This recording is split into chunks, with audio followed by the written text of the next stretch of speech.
है। दिल्ली में गणतंत्र दिवस के दिन जैसा दंगल हुआ है वैसा उसके पहले कभी नहीं हुआ। दावा तो हुआ था कि दिल्ली नहीं दिल जीतने आ रहे हैं।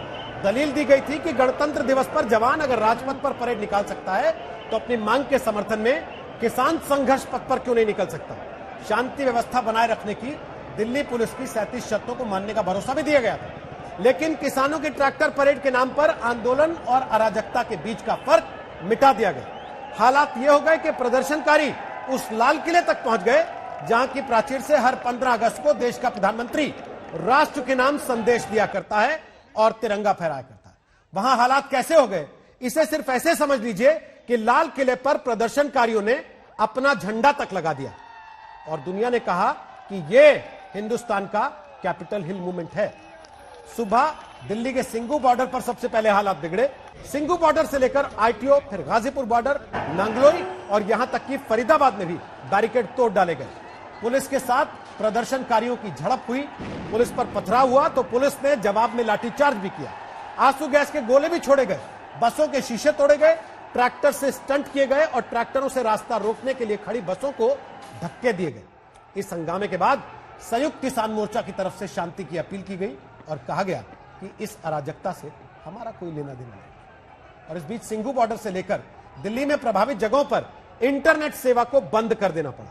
अब भी दिल्ली के अलग अलग हिस्सों में हालात तनावपूर्ण बने हुए हैं, जहां की ग्राउंड रिपोर्ट्स हम आपको लगातार दिखा रहे हैं। दिल्ली के अलग अलग हिस्सों में तनाव बना हुआ है। गृह मंत्रालय में इस वक्त दिल्ली की हिंसा पर हाई लेवल मीटिंग चल रही है और 3 बार अब तक हालात का जायजा सुबह से लिया जा चुका है।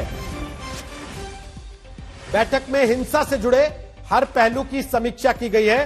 देश की राजधानी में कुछ जगहों पर इंटरनेट सेवाएं ठप कर दी गई हैं, बंद कर दी गई हैं। गृह मंत्रालय और पुलिस की टीम अफसरों के संपर्क में है और साथ ही अतिरिक्त सुरक्षा बलों को इस समय अलर्ट पर रखा गया है।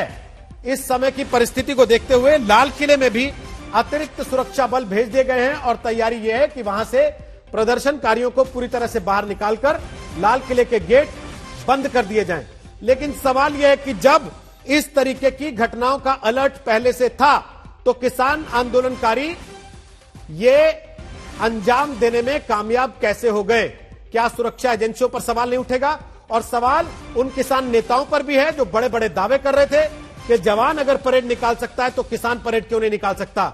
तिरंगा लेकर चलने में आखिर किसी को ऐतराज क्या हो सकता है? अगर किसान ट्रैक्टर पर जाकर अनुशासनात्मक तरीके से देश तक अपनी बात पहुंचाना चाहता है तो उसे रोकने की कोशिश क्यों की जा रही है? उन सवालों के जवाब जिस संघर्ष समिति को देना था उसके नेताओं ने पल्ला झाड़ लिया है, ये कहते हुए कि हमारा कोई लेना देना नहीं है इन प्रदर्शनकारियों से। असल में ये तो अराजक तत्व आंदोलन में घुस आए हैं और जब लगातार उनसे सवाल पूछा जाता था कि आंदोलन में अराजक तत्व घुस आएंगे तो क्या होगा, तो वो कहते थे कि लॉ एंड ऑर्डर एजेंसियां किस लिए हैं। इस बीच संजय राउत शिवसेना के नेता वो कह रहे हैं कि सरकार और किसान संगठन दोनों स्थिति के लिए जिम्मेदार हैं और ये राष्ट्रीय शर्म का विषय है। सुनवाते हैं संजय राउत का बयान। आज जो हुआ है और जो मैं देख रहा हूं, मैं उसे नेशनल शेम, राष्ट्रीय शर्म की बात मानता हूं। आज गणतंत्र दिवस है, पूरा देश नहीं तो पूरा विश्व आज दिल्ली के राजपथ पर